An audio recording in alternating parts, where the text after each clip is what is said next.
Good morning and welcome to the Mirror's Facebook Live. Today we are joined by Sara Wallis, the Mirror's TV columnist, and we're going to be talking all about Line of Duty. So last night was a really explosive episode and we want to hear all about what you guys thought. So send in your questions and any comments in the comment section below. Sara, should we have a quick look back at what happened on last night's show? Yeah, sure. I hope no one tests us on acronyms. Let's run the isn't it? Let's run the trailer and see what happened last night. Okay. What is the motive for Gail Vallis' murder? You've been doing this job long enough to realise we can never know for sure. Steve, I'm sorry. I trusted you, mate. No more beating about the bush. We raid Operation Lighthouse. Line of Duty. Oh, so such a good episode last night. It's all starting to heat up, isn't it, Sara? What did you think of it? Yeah, I thought the first episode was a little bit slow, actually. I don't know if I was the only one, but for me, this episode was the one that it just really got going. I was totally gripped throughout the whole one. So this is sort of hitting or sucking diesel, isn't it? Isn't that the Hastingsism? That's the one, yeah. That's the one. So the big thing last night was it ended on this big cliffhanger where DCI Joe Davidson, Kelly MacDonald, is now prime suspect because we saw her picking up some burner phones and then having a bit of a meltdown in her car. So she's obviously in cahoots with some organised crime group. She's not that happy about it though. No, I love the cage of emotion she was trying to crack out of in that very last scene. What do you think that was about? I don't know. We all saw her throw her wine glass at her family photo, and she's got, a million locks on her door. So there's obviously she's scared for her life. So she's definitely in danger and got links to dodgy criminals. So I think she's probably being blackmailed or she's having to do some work for them, but she doesn't want to be. And I think that will all come out. It was nice to see more than one facial expression though. Very true, yes.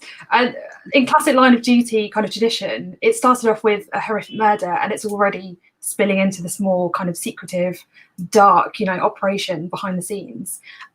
We think there's going to be a lot of, in Ted's words, bent coppers to come out of this. Wasn't it an absolute gift from the episode last night where he said bent coppers? He lost Nicky and bent coppers, and I don't know if you've seen that there's a Twitter kind of bingo card going around. Yeah, where most of the boxes were hit last night, which was brilliant. Yeah, absolutely. We had bent. In fact, I don't know if we've got time, but hit some of the Hastings isms from last night. She's cooked her goose now, and what else did he say? God give me strength, he said. I don't know who to believe. Summing up the thoughts of a nation. I don't know who to believe. So did you want to kick off, Sara? But we've got a few prime suspects already, haven't we? So who was the first name on your list? Yeah, I started writing out my suspects list and realised I'd basically written out the entire cast list for Line of Duty. So the main one, I think, is Joe Davidson, isn't it? Played by Kelly MacDonald. She's definitely in cahoots. She lies so easily. When she sort of threw Farida under a bus and to get her transferred, so we know she can lie.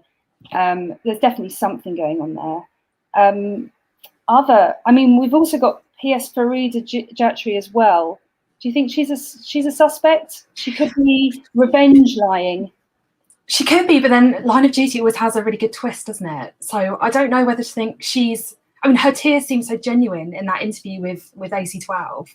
She seemed genuinely distraught to think that she was under any kind of suspicion. So I don't know, who is lying? One of the two of them, definitely. One of the God give me strength. Well, they've obviously she's got these burner phones now in her home.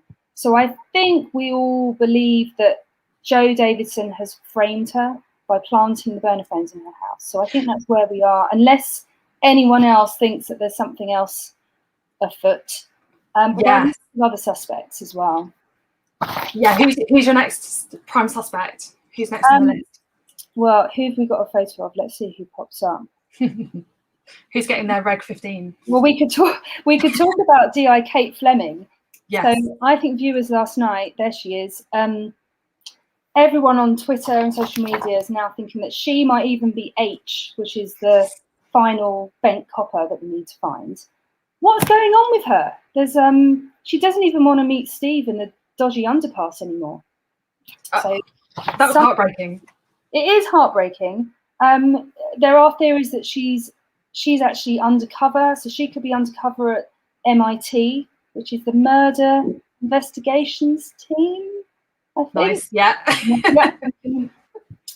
So she could be working undercover, or she could have gone over to the other side and be actually working for Joe Davidson. There's a bit of a chemistry between them as well. So I don't know if we're being led to believe that they might even go out on a date. Did she ask her out on a date? Well, there was that cheeky wine, wasn't there? And the sort of lingering looks, and the brush off for the two guys at the table next to them, which was very interesting. Police badge, a very good way to get rid of men in a bar. Just nope. Hands up your back. It's very sassy. Yeah, that was good.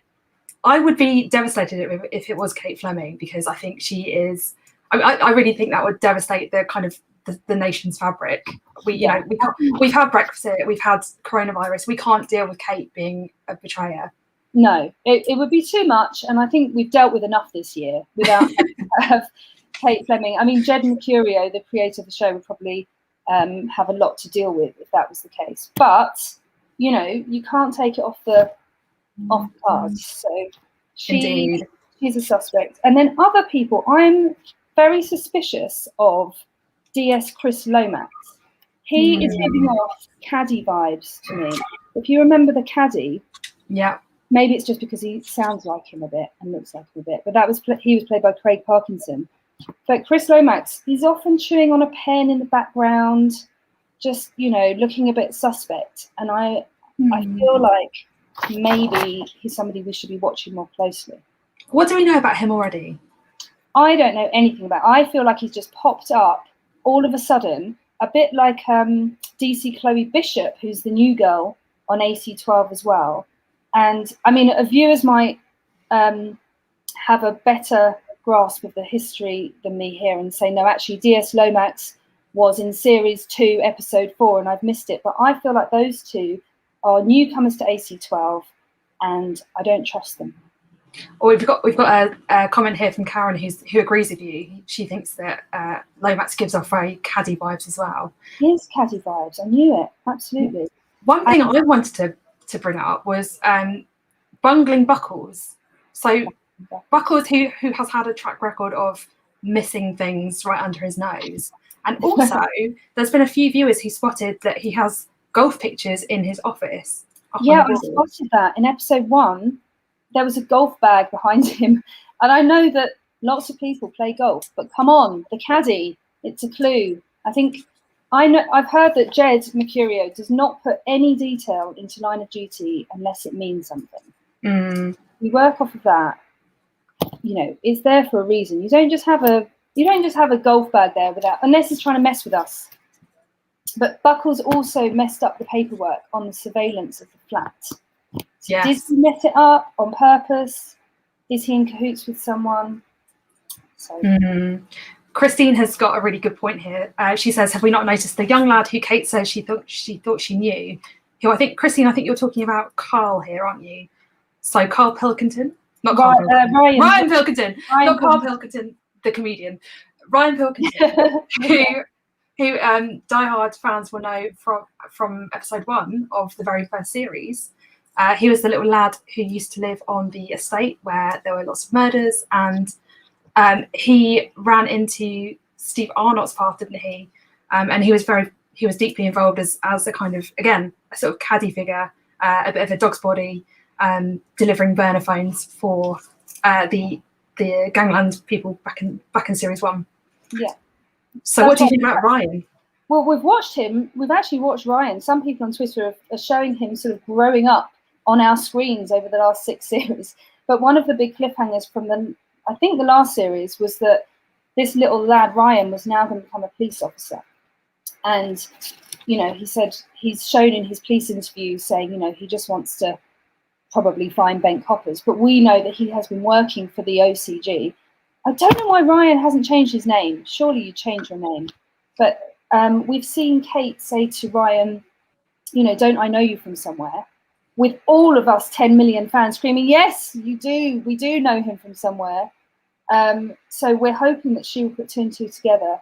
And also, our suspect, Joe Davison, got into the car with Ryan at the end, and we are not clear whether they know each other or not.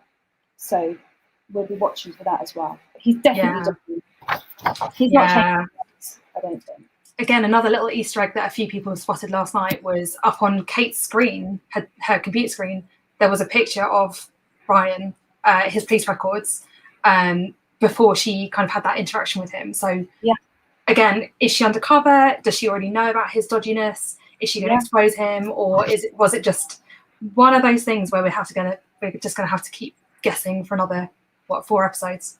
Yeah, there've been lots of these Easter eggs, aren't there? I don't know how many viewers have managed to follow the trail. I think I got about 4 or 5 in, and you need a sort of PhD in line of duty to try and get that far. But you know, we've seen a letter from Chief Constable trying to oust Hastings from his job. We've seen a prescription for Steve Arnott for painkillers, because we know that he's addicted to painkillers, so there's that going on. We've seen some Google Maps, lots of things. So yeah, eagle-eyed viewers need to keep posting all of these things because we can't keep track of them. Sarah, we've got a question here from Wendy who says, can you tell us why Kate has moved from AC12?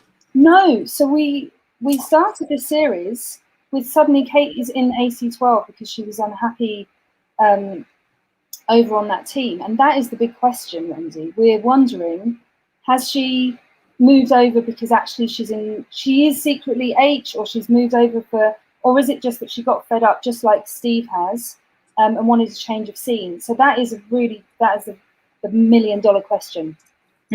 Stacey points out that she said that Kate has had enough. So Kate has been on the record saying she's had enough of AC12. Has she though? Has she? Has she? And what's going on with her relationship as well? Yeah. And what's this kind of beef with Steve Arnott as well? So that they're getting the paperwork wrong. Last night, obviously, Kate Fleming got her boss involved. She got Joe Davidson involved, didn't she? Giving her the heads up that AC12 were going to come and raid the office. She's cooked her goose doing that. Like goose is cooked. So, Sarah, what do you think is going to happen next episode? Have you got any inkling about what's going to come up? What's going to come up? I think because we had the cliffhanger of Joe Davidson picking up the burner phones, I think we're going to have to go down that path now and see who she speaks to. I'd like to think we'd find out if she actually knows Ryan. I feel like he's coming more into the foreground of what's going on. There are other suspects as well, just on the peripheral, that is worth mentioning. Steph Corbett, who is the wife of Corbett that was killed in the last season, the undercover cop. Correct me if I'm wrong, people, because this is very complicated, lots of notes. But Steve seems to be a bit suspect of her. Why she got loads of money, why she got the big telly. I mean, there was a bit of chemistry between them as well. Why is he still visiting her? You know, there was an implication that maybe she's got an ulterior motive.